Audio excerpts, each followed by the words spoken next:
1948년 재헌의회에서 처음으로 헌법을 만들 당시에는 상해 임시정부를 모델로 한 의원내각제를 채택했었습니다. 그 후 당시 국회의장이던 이승만 대통령에 의해 대통령 중심제로 바뀌게 되었죠.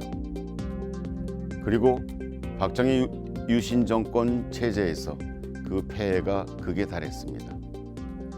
제2공화국 헌법을 빼곤 줄곧 대통령제를 유지해온 결과는 어떻습니까? 대통령 선거에서 이기기 위한 극단적인 대립과 투쟁이 반복돼 왔습니다.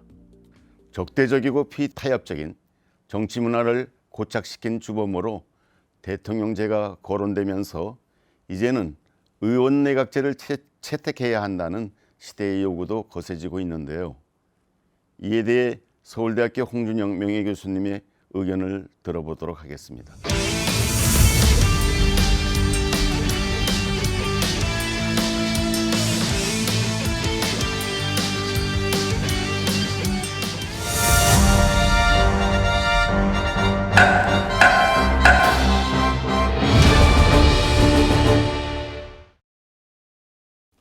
의원내각제는 4.19 혁명으로 성립된 제2공화국에서 처음 채택한 정부 형태입니다.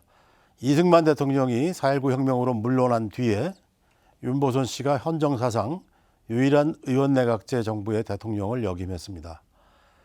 내각 책임제 정부 형태인 제2공화국의 대통령은 정치적으로 중립해서 국가의 원수로서 나라를 대표하고 국무총리 지명권과 긴급 재정 처분권, 그리고 국군 통수권 등 중요한 권한을 가지고 있는데, 우리 역사 속에서 단 한 번 있어본 4월 민주혁명이 내각 책임제도의 성공적인 운영을 위해서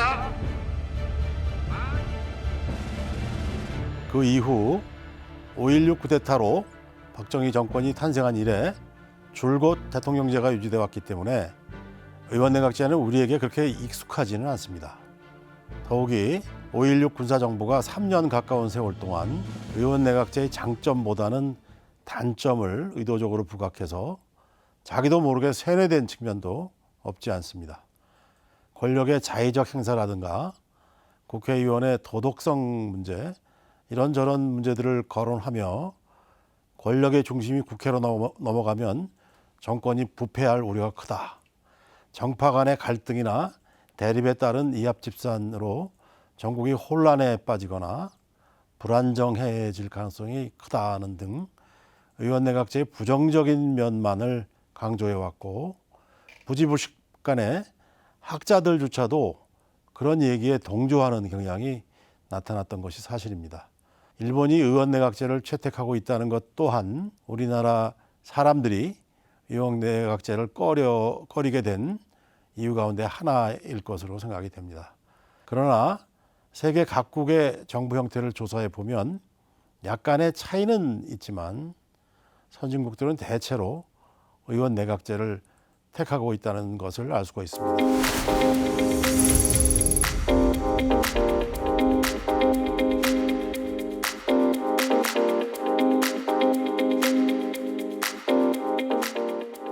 이런 사실을 시청자 여러분께서는 알고 계셨는지요? 이런 나라들에서는 우리가 알고 있는, 어쩌면 부지불식간에 당연하게 여겼던 의원내각제의 부작용이 거의 실제로 나타나지 않고 있습니다. 선진국 클럽의 경우 대부분 의원내각제를 채택하고 있지만 전국의 불안정과 혼란보다는 국민의 여론을 잘 반영하고 정치와 정책의 변화에 대한 요구를 더 잘 충족시켜 나가는 긍정적인 측면이 더 두드러지게 나타나고 있습니다. 의원내각제는 말 그대로 내각 구성에 대한 책임이 의회에 있고 국회의원이 직접 내각의 일원으로 참여하기 때문에 대통령제보다도 더 책임감을 느끼고 정치 활동을 해 나가도록 해준다는 그런 장점이 있습니다.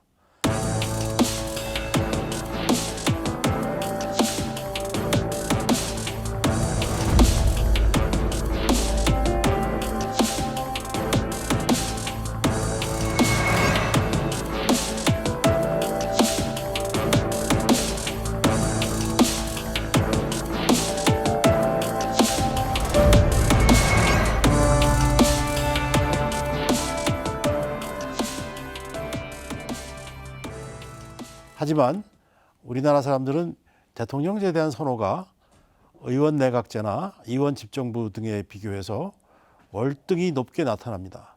87년 심의항쟁은 대통령을 직접 우리 손으로 뽑게 해달라는 국민적 여망을 표출한 그런 결정적인 계기였고, 그 결과 대통령 직선제가 부활했습니다. 그만큼 우리나라 사람들에게는 대통령 없는 정부란 상상하기조차 어렵다, 이렇게 말씀드려도 과언이 아닐 겁니다.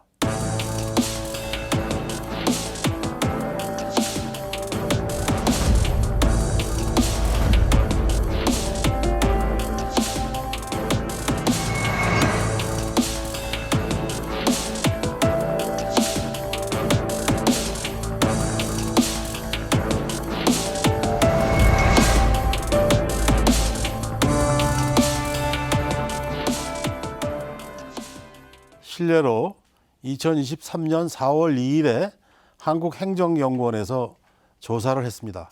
한국 정치 양극화와 제도적 대안에 관한 국민인식 조사라고 이름 붙여진 조사 결과에 따르면 응답자의 69.1%가 미국식 4년 중임 대통령제를 선호하는 것으로 조사되었습니다. 우리나라가 대통령제와 의원내각제 그리고 이원적 집정부제 등을 놓고 어떤 정부 형태를 택할 것인지는 고려해야 할 변수가 너무 많습니다. 거기에는 설계와 실행 모든 면에서 불확실성이 너무 커서 수학 문제 풀듯이 딱 떨어지는 모범 답안을 내기가 참 어렵습니다. 비교 헌법학적 조사나 비교 정치론적 접근으로도 현행 체제의 결함이 너무 심각하게 드러나서 다른 대안을 찾을 수밖에 없는 극히 예외적인 상황이 아니라면 정부 형태에 대한 모범 답안은 나오지 않을 겁니다. 각국의 역사적 배경이나 정치 문화의 차이, 그때그때 시대 상황의 변화, 사람들의 정서, 언론의 역할과 여론 형성 과정 등 너무 복잡한 인과관계가 작동하기 때문입니다. 선진국에서 채택한 정부 형태를 원형 그대로 수입해 실행한다고 해서 그 원산지에서의 성공이 우리나라에서도 그대로 나타나리라고 확신할 수는 없습니다. 그렇다면 전문가들은 이에 대해 어떤 고민을 하고 있을까요? 통치 구조 논의할 때 제일 우리가 피해야 되는 게 굉장히 단순화시키는 겁니다. 세상에는 미국과 같은 형태의 대통령제가 있다. 세상에는 영국과 같은 형태의 내각제가 있다. 이 둘 중에 하나를 골라라. 이렇게 하게 되면 우리가 사실 할 수 있는 게 없습니다. 왜냐하면 우리나라의 대통령제 자체도 사실은 미국하고 전혀 다른 대통령제로 시작을 했죠. 그러니까 어떤 권한을 어떻게 부여해 주느냐에 따라서 이게 굉장히 여러 가지 형태의 스펙트럼 상의 위치가 있을 수 있는 거죠. 총리가 100% 권한을, 예를 들면 뭐 지금 일본이라든지 영국과 같은 경우는 사실 총리가 실질적 권한을 다 장악을 하고 있는 거고요. 반면에 뭐 핀란드라든지 뭐 이런 뭐 이탈리아도 사실은 그렇습니다만은 중요한 어떤 정치적 결정에 대통령이 관여할 수 있는 여지가 있습니다. 그래서 어느 정도의 권한을 부여하느냐에 따라서 달라질 수 있는 거죠. 대통령의 권한을 줄이자, 여기에 대해서는 많은 분들의 공감대가 있는 것 같은데 그 다음에 이제 문제가 되는 거죠, 사실. 근데 지금 보면 누가 대통령이 되느냐에 따라서 사실은 우리 사회 A부터 Z까지가 다 바뀌지 않습니까? 그렇죠. 이것도 굉장히 이거 굉장히 문제라고 해야 되겠죠. 그래서 일정한 정도의 독립성과 자율적인 영역을 가지면서 대통령이 독주하지 못하도록 하기 위한 어떤 그런 시스템을 하려면 일단 1차적으로는 대통령에게 모든 권력이 집중되는 걸 좀 나눠보자는 거죠. 이게 지금 사실은 헌법 개정과 관련해서 특히 통치 형태와 관련해서 본다면 가장 중요한 방향이라고 생각이 됩니다.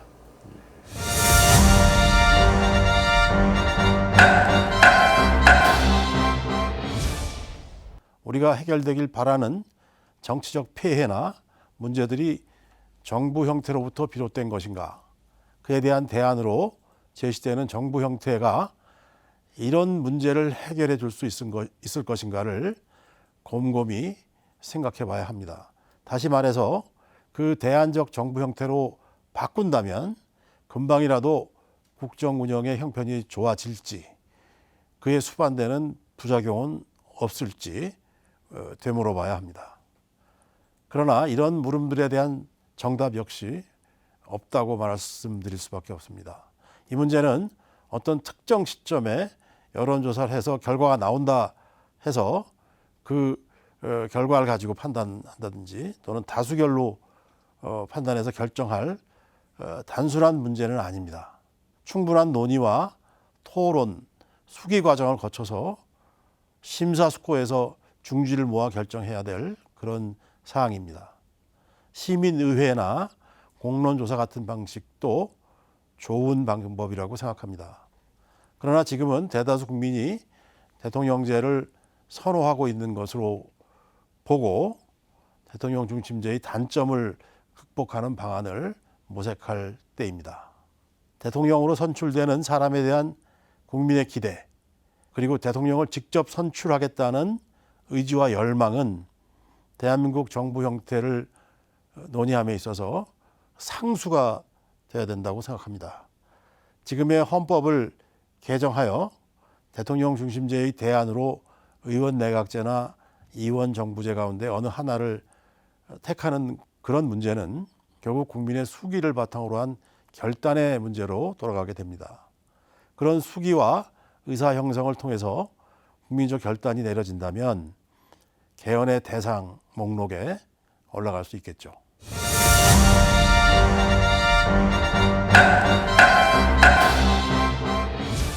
국민적 결단이 내려지면 개헌의 목록에 올라갈 수 있다는 홍 교수님의 의견에는 저도 동의합니다. 그렇지만 우리나라는 대통령에게 집중된 권력이 지나치게 비대해서 국회나 사법부가 현실에서 대통령의 독주를 견제하기는 어려운 구조인데요. 이를 해결하거나 극복할 방안은 없겠습니까? 네, 역대 대통령 당선인 가운데 유효 투표의 과반수를 얻은 후보가 몇 명이나 될까요? 제6공화국이 시작된 87년 13대 대선에서 2022년 20대 대선에 이르기까지 18대 박근혜 대통령 당선자를 빼놓고는 모두 과반수 득표를 하지 못했습니다. 여기에 투표율까지 넣으면 유권자 총수의 30% 안팎으로 지지를 얻은 셈입니다. 우리나라 헌법은 대통령 후보자가 한 사람일 때는 그 득표수가 선거권자 총수의 3분의 1 이상이 아니면 대통령으로 당선될 수 없다고 규정합니다.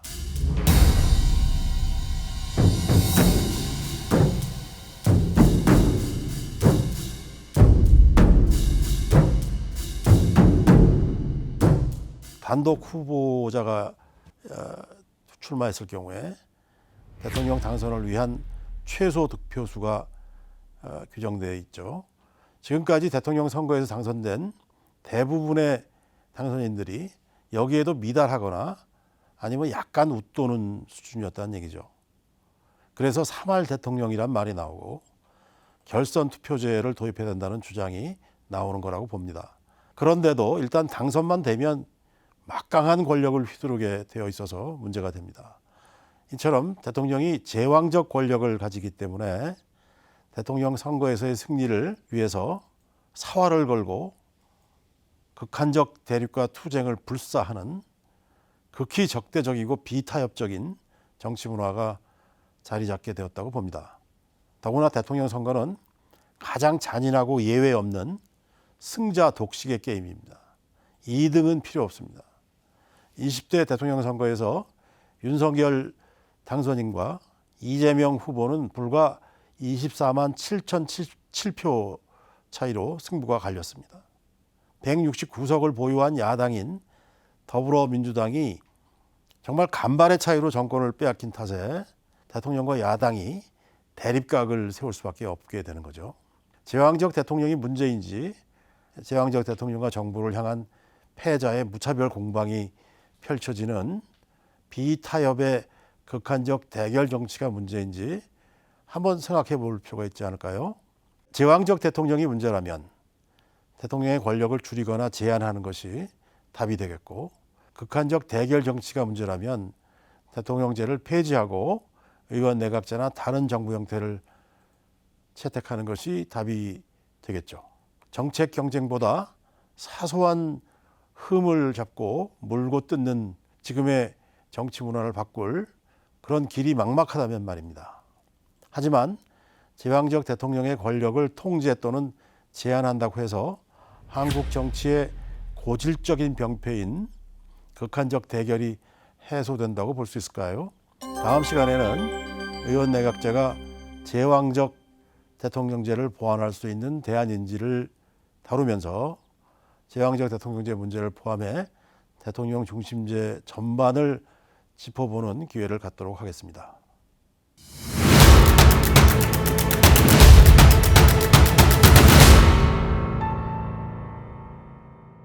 우리나라의 대통령 중심제는 미국의 그것과는 많이 다릅니다.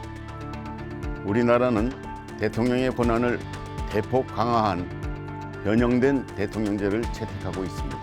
대통령에게 지나치게 막강한 권력이 쏠리면서 지금 우리에겐 어떤 문제들이 나타나고 있습니까? 1987년 13대 대통령부터 지금까지 성공한 대통령이 없다는 세평이 우리나라 대통령제가 안고 있는 문제점을 잘 대변한다고 생각합니다. 헌법에 의해서 위임된 권력 간의 균형이 무너지면서 대통령들은 자신의 임기 동안에 무한대의 권력을 휘두르려고 합니다. 그것이 부패와 직권남용으로 연결되었지요. 권력구조와 정부 형태를 결정하는 일은 개헌에서 정치인들에게는 가장 중요한 밑거름이지만 주권자인 국민의 자유와 삶에 미치는 영향 또한 적지 않습니다. 손을 놓고 정치인들이 하는 대로 지켜볼 수만은 없는 노릇입니다. 이제는 대통령이 제왕적 권한을 행사할 수 없도록 법과 제도를 정비해야 합니다. 정부 형태에 대한 뾰족한 답이 있는 건 아니지만 우리에게 필요한 답을 구하려 들지 않고 반감만 할 수는 없습니다. 제왕적 대통령제가 가지고 있는 폐단을 극복하는 길을 찾고자 다음 시간에는 대통령제가 가진 문제와 한계를 살펴보도록 하겠습니다.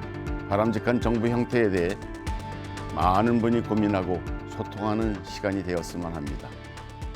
감사합니다.